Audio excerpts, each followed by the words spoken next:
দুইটার সময় তওবা করে লাভ নাই। একটা হচ্ছে মৌতের যন্ত্রণা শুরু হয়ে গেলে, মৃত্যুর যন্ত্রণা শুরু হয়ে গেলে আগে পা থেকে শুরু হয়ে আস্তে আস্তে গলার দিকে আসে।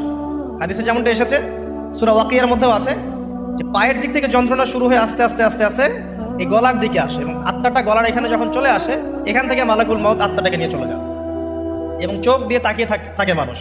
রুহটা চলে গেলে মানুষ চোখ দিয়ে তাকিয়ে থাকে, দেখবেন এই কারণে মৃত ব্যক্তি তাকিয়ে থাকে, চোখ খোলা থাকে। এবং তখন আসমান থেকে সিঁড়ি নামিয়ে দেওয়া হয়, ওই সিঁড়িতে করে আত্মা চলে যাচ্ছে, ও তাকিয়ে দেখে যে আত্মা চলে যাচ্ছে। এবং মানুষ মারা যাওয়ার পরে চোখ জীবিত থাকে অনেকক্ষণ। মেডিকেল সায়েন্স যারা পড়েছে তাদেরকে জিজ্ঞাসা করবে, মানুষ ডেড হয়ে গেলেও চোখ দেখবেন আরও কয়েক ঘন্টা, হয়তো আরও নির্দিষ্ট একটা সময় পর্যন্ত চোখটা কিন্তু জীবিত থাকে।